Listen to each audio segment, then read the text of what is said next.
Good morning बच्चों, मैं अभिषेक मिश्र, PGT chemistry JNV grade से आज की क्लास 12th क्लास के बच्चों के लिए है। और इस वीडियो में आपको मैं 4th लेसन के बारे में बात करूंगा जिसका नाम है केमिकल काइनेटिक्स। केमिकल काइनेटिक्स नाम से ही पता चल रहा है, इसमें हम केमिकल रिएक्शंस के रेट के बारे में पता करेंगे, स्पीड के बारे में पता करेंगे और डिफरेंट फैक्टर्स उस पर क्या फर्क डालते हैं इसके बारे में देखेंगे। अगर हम जनरली देखें रेट क्या होता है, rate speed equal to distance upon time. तो रेट की अगर हम बात करेंगे तो रेट की जो डेफिनेशन दी गई यहाँ, change in concentration upon time. Change in concentration mole per litre में हो सकती है अगर मोलर कंसंट्रेशन की बात करें। अगर बार में प्रेशर हो, गैस हो, तो बार हो सकता है, एटीएम हो सकता है, पास्कल हो सकता है। और अपॉन टाइम, टाइम आपका सेकंड में हो सकता है, मिनट में हो सकता है, आवर में हो सकता है। सिंपली अगर हम रेट ऑफ रिएक्शन की बात करें तो रेट ऑफ रिएक्शन की जो यूनिट होगी मोल पर लीटर पर सेकंड, मोल पर लीटर पर मिनट, मोल पर लीटर पर आवर।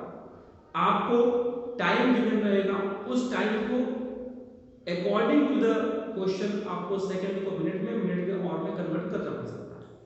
अगर हम बात करें बार की, एटीएम की, तो वहां पर भी आप देखेंगे कि टाइम किस में पूछ रहा है, मिनट में है कि आवर में है, उस चीज का आपको ध्यान रखना पड़ेगा।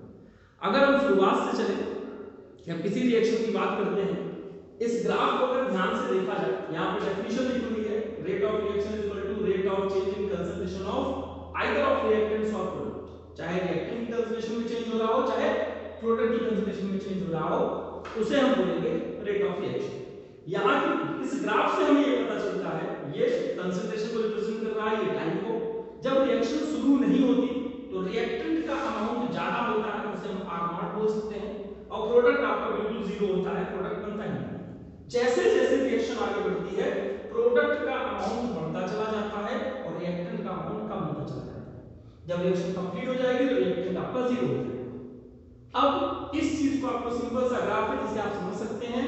इस तरह के ग्राफ आपने लास्ट ईयर 11th क्लास में इक्विलिब्रियम में सीखा। अब हम बात करते हैं एग्जांपल लेकर कि R कन्वर्ट हो रहा है P में, R for reactant, P for product. अब दो तरह की रेट ऑफ रिएक्शंस होती हैं, average rate of reaction, instantaneous rate of reaction. इन दोनों में क्या डिफरेंस है? एवरेज रेट ऑफ रिएक्शन में टाइम गैप सफिशिएंट होता है, वहां पर हम डेल्टा T लिखते हैं, यहां भी हम डेल्टा T लिखते हैं, डेल्टा R लिखते हैं, डेल्टा P लिखते हैं। समझिएगा इस चीज को। But in case of instantaneous rate of reaction time gap is very very less, इसलिए small dt, small dr, small dp, small dt।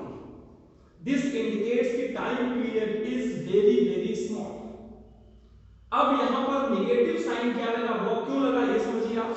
Negative sign, this indicates decrease in concentration of reactant as reaction proceeds. जैसे जैसे reaction आगे बढ़ेगी तो reactant की concentration कम होती है, उस कमी को रिप्रेजेंट करता है ये negative sign. In case of product positive sign है क्योंकि यहां पर कोई कमी नहीं होती। न्यूमेरिकली अगर हम बात करें तो किसी भी रिएक्टेंट की कंसंट्रेशन मान लीजिए 3 मोल पर लीटर से कम होकर 1 मोल पर लीटर हो गई और डेल्टा R हमें निकालना हो गया, तो हम निकालेंगे 1 माइनस 3 इक्वल टू -2। इस -2 को प्लस में कन्वर्ट करने के लिए डेल्टा R नेगेटिव में लेते हैं ताकि ये वैल्यू प्लस में हो जाए। डेल्टा R नेगेटिव में लेते हैं ताकि ये वैल्यू प्लस में हो जाए। आप समझिए इस कैलकुलेशन के हिसाब से। तो इस तरह से हम सिंपली चेंज इन कंसंट्रेशन निकाल लेते हैं और अपॉन टाइम से डिवाइड कर देते हैं। इंडेक्स का 4.1 4.2 सिंपल से क्वेश्चन है, इसमें सॉल्व हो जाएगा। यूनिट दिखा दिया हमने, मोल पर लीटर पर सेकंड, मोल पर लीटर पर आवर पर मिनट, जो भी हो। यहाँ अगर बार में कंसंट्रेशन चेंज है, बार पर मिनट, बार पर आवर, बार पर सेकंड, जो भी हो। एटीएम हो सकता है, पास्कल हो सकता है। अगर कंसंट्रेशन, अगर केमिकल रिएक्शन इस तरह से हो रही हो, इंपॉर्टेंट, मोस्ट इंपॉर्टेंट, तो यहां पर जो 2R लिखा है तो रेट के फार्मूले में 1/2 चला जाएगा। 1/2 बाकी formula same, del R upon del T, और यहां पर जो 3 लिखा हुआ है ये 1/3 हो जाएगा, प्लस में साइन रहेगा del P upon del T, जैसा था वैसे। अब लेट कर लेते हैं, लेट, इसी को मैं सॉल्व कर रहा हूं। अगर इसका rate is equal to 1 multiplied 10 to power minus 3 mole per litre second minus 1 हो। समझिएगा। तो what is the rate of appearance of P. यहां पर rate of appearance of P क्या होगा, अब हम समझ लेते हैं। ये रेट इसलिए क्या है, मान लीजिए किसी कैलकुलेशन से निकालने के बाद ये हमारा रेट आ गया, तो अब since +1/3 delta P upon delta T is equal to 1 multiply 10 to power minus 3, तो अब delta P upon delta T कितना होगा, ये हो जाएगा 3 multiply 10 to power minus 3 mole per litre second minus 1। ये समझिए आप, ये जो वैल्यू 3 में थी वो ऊपर जाके मल्टीप्लाई होगा। Rate of formation of P is this one. और सिमिलरली रेट ऑफ डिसअपीयरेंस क्या होता है, रिएक्टेंट डिसअपीयरेंस ऑफ R। अब क्या होगा, since 1/2 del R upon del T calculated है 1 मल्टीप्लाई 10 पावर माइनस 3, जो पहले से कैलकुलेट करके निकाल चुके हैं। इसी एग्जांपल को हमने लिख किया हुआ है, और इसलिए यहां पर केवल del R upon del T negative में ये दिखा, नेगेटिव से क्या दिखा रहा है, डिसअपीयरेंस हो रहा है। तो क्या हो जाएगा 2 multiply 10 power minus 3 mole per litre second minus 1। अब इस चीज को समझिए, ये था आपका रेट ऑफ रिएक्शन पूरी तरह। एक थोड़ा सा मैंने नोट्स के बनाया है कि सपोज कीजिए किसी रिएक्शन के लिए rate is equal to k a पर पावर 2 और b पर पावर हाफ हो, तो ऑर्डर क्या होगा रिएक्शन का, और ऑर्डर की डेफिनेशन क्या होती है किसी रिएक्शन के लिए। रिएक्शन कुछ भी हो सकती है, यहां रिएक्शन हो सकता है a + 2b = 3c, इससे कोई मतलब नहीं, ये रिएक्टेंट है। तो इन्होंने कहा इसको डिफरेंशियल रेट इक्वेशन कहते हैं, जो कि एक्सपेरिमेंटल है, उसके लिए आप परेशान मत होइए, अगली क्लास में डिस्कस करेंगे ऑर्डर और मॉलिक्यूलरिटी की क्लास में। अभी सिर्फ ये समझिए what is the order of reaction, the sum of power on molar concentration of reactant in differential rate law expression, differential rate equation, कुछ भी कह दीजिए।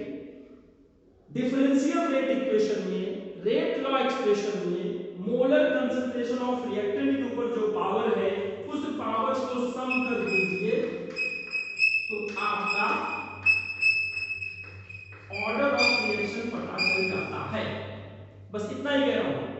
तो अच्छा, ये रेट कांस्टेंट है, इसके बारे में भी अगली क्लास में बात करेंगे। अभी सिर्फ हम इतना कहना चाहते हैं कि ऑर्डर के लिए माइंड में आप ये रखिए, अगर डिफरेंशियल रेट इक्वेशन किसी भी रिएक्शन की गिवन हो, अक्सर एग्जाम में दिया होता है किसी रिएक्शन के लिए डिफरेंशियल रेट इक्वेशन ये है, तो टोटल ऑर्डर ऑफ रिएक्शन क्या होगा ये आप फाइंड आउट करके बताइए, इनके पावर को आप ऐड कर देंगे, आंसर आपका आ जाएगा।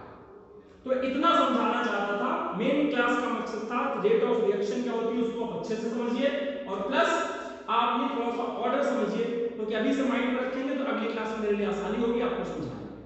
तो अगली क्लास में हम मॉलिक्यूलरिटी और ऑर्डर के बारे में डिटेल स्टडी करेंगे, और इसके बेसिस पर रेट कांस्टेंट की यूनिट निकाल सकते हैं। मैंने जो नोट्स बनाया उसमें देखिएगा, एक यूनिट निकालना सिखाया है, उसको सीखिएगा आप लोग।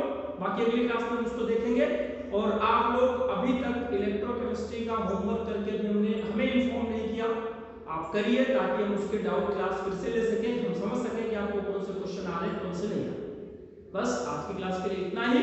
आप लोग खुश रहिए, स्वस्थ रहिए, और कोविड-19 से सुरक्षित रहिए, घर पर रहिए। Thank you.